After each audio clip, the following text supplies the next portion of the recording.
மாணவர்கள் மற்றும் நண்பர்களுக்கு வணக்கம். இப்போ நம்ம 12th ஸ்டாண்டர்டில் 4 லெசன்ஸ் வரைக்கும் லாஸ்ட் செஷனில் பார்த்தோம். இன்றைக்கி பார்த்தோம் அப்படின்னு சொன்னாக்கா லெசன் நம்பர் 5லேருந்து லெசன் நம்பர் 8 இது வரைக்கும் உள்ள பாடத்தில் என்ன விஷயங்கள் சொல்கிறாங்க அப்படின்னு சொல்லி பார்க்கலாம். இப்போ அந்த யூனிட் 5லேருந்து யூனிட் 8 வரைக்கும் இருக்கக்கூடிய விஷயங்கள் என்ன அப்படின்னு சொன்னாக்கா டுவர்ட்ஸ் ஃப்ரீடம் அப்படின்ற ஒரு வார்த்தையை ஞாபகம் வச்சுக்கோங்க. விடுதலையை நோக்கி, அதாவது இவ்வளோ நாள் பார்த்தோம் அப்படின்னு சொன்னாக்கா நிறைய பிரச்சனைகள்லாம் நடந்துக்கிட்டு இருந்துச்சு. பிரிட்டிஷ் இந்தியாவில் பார்த்தீங்கன்னாக்கா ஆங்கிலேயர்களுக்கு எதிராக நிறைய கிளர்ச்சிகள்லாம் நடந்துச்சு. இப்போது இந்த 4 லெசனில் என்ன சொல்கிறாங்க அப்படின்னு சொன்னாக்கா விடுதலையை நோக்கி இந்தியாவினுடைய மக்கள் இந்த இந்திய தேசியவாத அமைப்பை எப்படி மூவ் பண்ணுறாங்க, ஃபைனலாக இந்த சுதந்திரம் கொடுக்கறதுக்கு முன்னாடி நடந்த விஷயங்கள், சுதந்திரத்திற்கு அப்புறம் நடந்த விஷயங்கள், இதை நோக்கி தான் இந்த மீதம் இருக்கிற இந்த லெசன் யூனிட் 5லேருந்து யூனிட் 8 இது போகும், ட்ராவல் பண்ணும். அப்போ அந்த யூனிட் 5 அதில் என்ன சொல்ல வராங்க அப்படின்றத பற்றி நம்ம இப்போ ஸ்டார்ட் பண்ணலாம். அதாவது இந்த இந்தியன் நேஷனல் காங்கிரஸ் அப்படின்ற ஒரு விஷயம் பார்த்தீங்கன்னாக்கா 1885 தோன்றப்பட்டது அப்படின்னு சொல்லி நம்ம பார்த்தோம். அது 1907 பார்த்தீங்கன்னாக்கா ரெண்டாக பிளவுபடும். ஒன்று பார்த்தோம்னாக்கா மாடரேட்ஸ், இன்னொன்று பார்த்தீங்கன்னாக்கா எக்ஸ்ட்ரீமிஸ்ட்னு சொல்லுவாங்க. தமிழில் மிதவாதிகள் மற்றும் தீவிரவாதிகள்னு சொல்லி சொல்கிறோம்.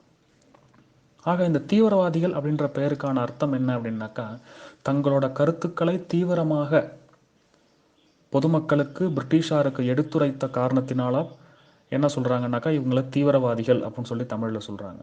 நீங்கள் இந்த வெடிகுண்டு கலாச்சாரம் அதை பயன்படுத்தினவங்க இந்த தீவிரவாதிகள் அப்படின்னு சொல்லி நினச்சிக்க கூடாது, சரிங்களா? இந்த பாலகங்காதர் திலக், அரவிந்த கோஷ், பிப்பன் சந்திரபால், லாலா லஜ்பத் ராய் இவங்கெல்லாம் பார்த்தோன்னாக்கா இந்த தீவிரவாதிகள்னு சொல்லி சொல்லுவாங்க.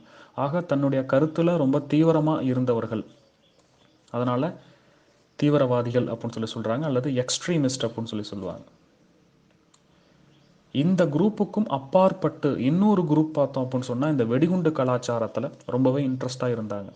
வெடிமருந்து, வெடிப்பொருட்கள் அல்லது துப்பாக்கி கலாச்சாரங்கள் இதை பயன்படுத்தி சுதந்திரம் வாங்க வேண்டும் அப்படின்னு ஒரு குரூப் தனியாக இருக்கிறாங்க. அந்த குரூப் தான் என்ன அப்படின்னு சொன்னாக்கா பயங்கரவாதிகள்னு சொல்லி சொல்லுவாங்க, அல்லது ரெவல்யூஷனரிஸ்ன்னு சொல்லுவாங்க. ஆக ஒரு காலகட்டத்தில் பார்த்தோம் அப்படின்னு சொன்னாங்க இந்த ரெவல்யூஷனரிஸினுடைய மூமெண்ட் பார்த்தீங்கன்னாக்கா ரொம்ப அதிகமாக இருந்தது. அப்போ அவங்கள அரெஸ்ட் பண்ணுறதுக்காக ஒரு சில வழக்குகளை பிரிட்டிஷார் தொடுத்தாங்க. அந்த வழக்குகளின் அடிப்படையில் நமக்கு அடிக்கடி கேள்விகள் வரும். எந்த வருஷம் அந்த வழக்கு நடந்துச்சு அப்படின்ற மாதிரியான கேள்விகள் நமக்கு வரும். அப்போது இந்த வழக்கில் தொடர்புடையவர்கள் யார், இவங்களுக்கு எப்படி அமௌண்ட் போகுது, எப்படி அந்த அமௌண்ட்டை பயன்படுத்தி இவங்க இந்த துப்பாக்கி கலாச்சாரத்தை வளர்த்தாங்க அப்படின்றத இன்வெஸ்டிகேஷனை பொறுத்து தான் இந்த வழக்கெல்லாம் இருக்கும். ஆக இந்த வழக்கு ரொம்ப இன்டீரியர்லாம் நீங்கள் பார்க்க வேண்டிய அவசியம் கிடையாது. எந்த வருடம் எந்த வழக்கு நடந்துச்சு, இதில் கடைசியாக அரெஸ்ட் பண்ணப்பட்டவர்கள் யார், அப்படி அரெஸ்ட் பண்ணவங்களுக்காக பார்த்தீங்கன்னாக்கா வாதாடினவங்க யார். ஃபார் எக்ஸாம்பிள் அலிப்பூர் பாம் கேஸ்ன்னு சொல்லுவாங்க. அலிப்பூர் வெடிகுண்டு கேஸ் அப்படின்னு சொல்லி சொல்லுவாங்க. இந்த கேஸ் பார்த்தீங்கன்னாக்கா 1908 நடந்த ஒரு விஷயம். இந்த இதில் பார்த்தோம் அப்படின்னு சொன்னாக்கா பிரஃபுல்லா சக்கி, குதிரம் போஸ் அப்படின்ற ஒரு 2 நபர்கள் பார்த்தீங்க அப்படின்னாக்கா டக்ளஸ் கிங்ஸ்ஃபோர்ட் அப்படின்ற ஒரு ஆங்கிலேய அதிகாரி மேலே வெடிகுண்டை வீசினதன் காரணமாக அரெஸ்ட் பண்ணப்படுவாங்க. அதில் பிரஃபுல்லா சக்கி தற்கொலை பண்ணிப்பார். குதிரம் போஸ் அப்படின்ற ஒரு நபரை மட்டும் அரெஸ்ட் பண்ணுவாங்க பிரிட்டிஷ். அப்போ இவருக்காக வாதாட போன ஒரு இந்திய வக்கீல் பார்த்தோம் அப்படின்னு சொன்னாக்கா சிஆர் தாஸ்ன்னு சொல்லுவாங்க, அல்லது சித்தரந்தன் தாஸ் அப்படின்னு சொல்லுவாங்க. இவர் விடுதலை, அதாவது அந்த கேஸை ஹேண்டில் பண்ண இந்தியன் லாயர். அப்போ இந்த மாதிரியான கேள்விகள் தான் உங்களுக்கு வரும். இது எடுத்துக்காட்டு, சரிங்களா? ரைட். அப்போ அதன் தொடர்ச்சியாக பார்த்தோம் அப்படின்னு சொன்னாக்கா இந்தியாவில் இந்த கம்யூனிசம் அல்லது கம்யூனிஸ்ட்னு சொல்லுவாங்க, CPI, communist part of India, communistic party of India அப்படின்னு சொல்லி சொல்லுவாங்க. இதனோட தோற்றம்லாம் பார்த்தீங்கன்னாக்கா இந்த லெசனில் கொடுத்துருப்பாங்க, லெசன் நம்பர் 5ல், சரிங்களா? ரைட். எம்என் ராய் அப்படின்ற ஒரு நபர், அவர் தான் வந்து தொடக்க கால கம்யூனிச தலைவராக இருந்திருப்பார். அவரை பற்றின இன்ஃபர்மேஷன்லாம் கொடுத்துருப்பாங்க, அதெல்லாம் பார்த்துக்கணும். அதன் தொடர்ச்சியாக பார்த்தோன்னாக்கா இந்த கான்பூர் சதி வழக்கு அப்படின்னு சொல்லுவாங்க. அது எந்த வருஷம் நடந்துச்சு, எதனால் நடந்துச்சு, யார் யாரெல்லாம் இதை கமிட் பண்ணாங்க, எக்ஸிக்யூட் பண்ணாங்க, அப்படின்றதெல்லாம் நமக்கு கேள்விகளாக வரும். சரிங்களா? ரைட், அதெல்லாம் பார்த்துக்கணும். அதன் தொடர்ச்சியாக பார்த்தோன்னாக்கா மீரட் சதி வழக்கு. சரிங்களா? அடுத்தது இந்த பகத்சிங் அவருடைய தோற்றம், அவருடைய ஒரு சில முழக்கம், இன்குலாப் ஜிந்தாபாத் அப்படின்ற முழக்கம், எதற்காக இவர் போராடினார், குறிப்பாக பார்த்தோன்னாக்கா அந்த ஜாலியன் வாலாபாக் படுகொலை இவரோட வாழ்க்கையில் மிகப்பெரிய ஒரு மாற்றத்தை ஏற்படுத்தியிருக்கும். அதெல்லாம் கொடுத்துருப்பாங்க, அதெல்லாம் நீங்கள் பார்க்கணும். அடுத்ததாக பார்த்தோம் அப்படின்னு சொன்னாக்கா லாகூர் சதி வழக்கு. அடுத்ததாக பார்த்தோம் அப்படின்னு சொன்னாக்கா ஒரு சில இந்த நபர்களை பற்றி பேசியிருப்பாங்க, அதாவது ரெவல்யூஷனரிஸ், அதாவது சொல்கிறோம் இல்லையா, அந்த பயங்கரவாதிகளை பற்றி பேசியிருப்பாங்க. அதில் குறிப்பாக இந்த கல்பனா தத் அப்படின்ற ஒரு பெண்மணி, இவங்களை பற்றி கொடுத்துருப்பாங்க. இவங்க என்ன மாதிரியான போராட்டங்களில் ஈடுபட்டாங்க. அதன் தொடர்ச்சியாக பார்த்தோன்னாக்கா சிட்டகாங் ஆயுதப்படை தாக்குதல், சிட்டகாங் ஆர்மரி ரைட்ஸ்ன்னு சொல்லுவாங்க. சூர்யா சென் அப்படின்ற ஒரு நபர் இந்த சிட்டகாங்கில் இருக்கக்கூடிய, சிட்டகாங்கிறது பெங்காலில் இருக்கிற ஒரு ஏரியா, அந்த ஏரியாவில் ஒரு ஆர்மரி, அதாவது ஆயுத கிடங்கு இருந்துச்சு. அந்த ஆயுத கிடங்கை இவர் கைப்பற்றி என்ன பண்ணுவார்னா அங்கே ஒரு சின்ன அரசாங்கத்தை ஏற்படுத்தியிருப்பார். அது இண்டிபெண்டன்ஸ் இந்தியா, பிரிட்டிஷாரிடமிருந்து சுதந்திரம் வாங்கின ஒரு இந்தியா அப்படின்ற பேரில் ஒரு சின்ன ஒரு கவர்மெண்ட் ரன் பண்ணியிருப்பார். இந்த மாதிரியான விஷயங்கள்லாம் கொடுத்துருப்பாங்க. அதெல்லாம் நீங்கள் தொடர்ச்சியாக நீங்கள் பார்த்தாலே ரொம்ப சின்ன சின்னதாக தான் இருக்கும். இதெல்லாம் பார்த்தீங்கன்னாக்கா ஸ்டார்ட் பண்ணியிருப்பாங்க, முடிச்சிருப்பாங்க. அதனால் ரொம்ப ஈஸியாக இருக்கும் அதெல்லாம் படிக்கிறப்போ. இந்த மாதிரியான வழக்குகளை படிக்கக்குள்ள எந்த வருஷம் நடந்துச்சு, யார் யாரெல்லாம் சம்மந்தப்பட்டவர்கள், இந்த மாதிரியான விஷயங்களுக்கு இம்பார்ட்டன்ஸ் கொடுத்தா போதுமானது. சரிங்களா? ரைட். அதான் தொடர்ச்சியாக பார்த்தோன்னாக்கா இந்தியாவில் தொழில்துறை வளர்ச்சி, அதாவது பிரிட்டிஷாரால் ஏற்படுத்தப்பட்ட தொழில்துறை வளர்ச்சி அப்படின்னு போட்டிருப்பாங்க. இதில் என்ன அப்படின்னாக்கா இந்த ஃபஸ்ட்டு ரயில்வே லைன்ஸ்லாம் வந்து எங்கே விட்டாங்க, எந்த இடத்துல வந்து பார்த்தோன்னாக்கா இந்த ட்ரெயின்ஸ் ரன் பண்ணுச்சு அப்படின்ற விஷயங்கள்லாம் கொடுத்துருப்பாங்க. அதுக்கப்புறம் இந்த காட்டன் மில், ஜூட் மில், இந்த மாதிரியான விஷயங்கள்லாம் கொடுத்துருப்பாங்க. ஆரம்ப கட்ட காலத்தில் பார்த்தீங்கன்னாக்கா அந்த துவாரகாநாத் தாகூர், அப்புறம் ஜேஎன் டாட்டா, இப்போ நம்ம பார்க்குறோம் இல்லையா, டாட்டா கன்சல்டன்சி சர்வீசஸ், அப்புறம் வந்து டாட்டா இந்த ஆட்டோமொபைல்ஸ்லாம் பார்க்குறோம் இல்லையா, இதெல்லாம் எப்போ ஆரம்பிக்கப்பட்டதுனாக்கா பிரிட்டிஷ் காலத்தில் ஆரம்பிக்கப்பட்ட ஒரு சில நிறுவனங்கள். அந்த நிறுவனங்களோட தோற்றங்கள்லாம் கொடுத்துருப்பாங்க. அதோடு அந்த பாடம் முடியும். அதன் தொடர்ச்சியாக பார்த்தோம் அப்படின்னு சொன்னாக்கா லெசன் நம்பர் 6, தேசியவாத அரசியலில் வகுப்புவாதம் அப்படின்ற ஒரு விஷயம். அதாவது இந்தியாவில் இந்த வகுப்புவாதம் அப்படின்ற ஒரு விஷயம் என்னன்னாக்கா டிவைட் அண்ட் ரூல் பாலிசி அப்படின்றது பிரிட்டிஷோட ஒரு முக்கியமான ஒரு தந்திரம். பெங்கால் பார்ட்டிஷன் 1905 பண்ணாங்க. அதுவும் பார்த்தீங்கன்னாக்கா ஒரு டிவைட் அண்ட் ரூல். என்ன அப்படின்னாக்கா ஹிந்துஸும் முஸ்லீம்ஸும் பிரித்து ஆளக்கூடிய ஒரு வக்ர எண்ணம். இந்த மாதிரியான விஷயங்களை செஞ்சு தான் மக்களை பிரித்து வச்சுருந்தாங்க. அதனுடைய தாக்கத்தை பற்றி இந்த லெசனில் கொடுத்துருப்பாங்க. சரிங்களா? அப்போ மக்கள் அதுலேருந்து எப்படி வெளில வந்தாங்க, என்னென்ன இயக்கங்கள்லாம் ஸ்டார்ட் பண்ணாங்க அப்படின்றத பற்றி கொடுத்துருப்பாங்க. பிரிட்டிஷ் இந்தியாவில் வகுப்புவாதத்தின் தோற்றம் மற்றும் வளர்ச்சி. ஆக அந்த வகுப்புவாதம் அப்படின்ற ஒரு விஷயம், செப்பரேட் எலக்ட்ரேட்னு சொல்லுவாங்க. சரிங்களா? இந்த மாதிரியான விஷயங்கள் இந்தியாவில் என்ன தாக்கத்தை ஏற்படுத்தினுச்சு. செப்பரேட் எலக்ட்ரேட் அப்படின்னு சொன்னாக்கா ஒவ்வொரு இனத்தை சார்ந்தவர்களுக்கும், இல்லை ஒவ்வொரு மதத்தை சார்ந்தவர்களுக்கும், அல்லது ஒவ்வொரு கேஸ்ட், எஸ்சி எஸ்டிஸ் எல்லாருக்கும் பார்த்தீங்கன்னாக்கா தனித்தொகுதிகள் வழங்கக்கூடிய ஒரு அதிகாரம், அதுதான் செப்பரேட் எலக்ட்ரேட்னு சொல்லுவாங்க. இதை ஆங்கிலேயர்கள் ஏற்படுத்துகிறாங்க ஒரு காலகட்டத்தில். இதனால் இருக்கக்கூடிய பொதுமக்கள் ஒவ்வொருத்தவங்களுக்குள்ளே அடிச்சுக்கிறாங்க. இதை ஒரு நல்ல மையப்படுத்தி பார்த்தோன்னாக்கா பிரிட்டிஷ் ஆட்சி புரிகிறாங்க. இந்த மாதிரியான விஷயங்கள்லாம் கொடுத்துருப்பாங்க. அதுலேருந்து வெளில வரத்துக்கு என்ன மாதிரியான ஸ்டேட்மெண்ட்ஸ்லாம் பொதுமக்களுக்கு முக்கியமான லீடர்ஸ் தெரியப்படுத்தினாங்க அப்படின்றத பொறுத்து இந்த லெசன் இருக்கும். இந்த லெசனும் கொஞ்சம் இம்பார்ட்டண்ட்டான ஒரு லெசன் தான். அதில் ஒரு சில நபர்களை பற்றி கொடுக்குறப்ப, ஃபார் எக்ஸாம்பிள் மோத்திலால் நேரு, மதன் மோகன் மாளவியா, அலிகார் இயக்கத்தை தொடங்கிய இந்த சர் சையத் அகமது கான். இந்த சையத் அகமது கான்லாம் பார்த்தீங்கன்னா ஹிந்து முஸ்லீம் இருவரும் இந்தியாவின் இரு கண்கள் அப்படின்னு சொல்லியிருப்பார். அந்த மாதிரியான ஸ்டேட்மெண்ட்ஸுக்கெலாம் நீங்கள் என்ன பண்ணணுன்னாக்கா இம்பார்ட்டன்ஸ் கொடுத்து எடுத்து வச்சுக்கணும். சரிங்களா? அதன் தொடர்ச்சியாக பார்த்தோம் அப்படின்னு சொன்னாக்கா இந்த முகமது அலி ஜின்னாவுடைய நேரடி நடவடிக்கை நாள்னு சொல்லுவாங்க.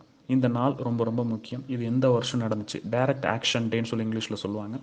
இது எதற்காக இவர் டைரக்ட் ஆக்ஷன் டே கொண்டு வரணும், அப்போது ஹிந்துஸ்க்கும் முஸ்லீம்ஸ்க்கும் என்ன பிரச்சனை, எந்த இடத்துல இது நடந்துச்சு, குறிப்பாக அந்த பெங்கால் பகுதியில் பார்த்தீங்கன்னாக்கா அந்த நொகாலி அப்படின்ற ஒரு இடத்துல பெரிய ஒரு கலவரமே நடக்கும் ஹிந்துஸ்க்கும் முஸ்லீம்ஸ்க்கும்.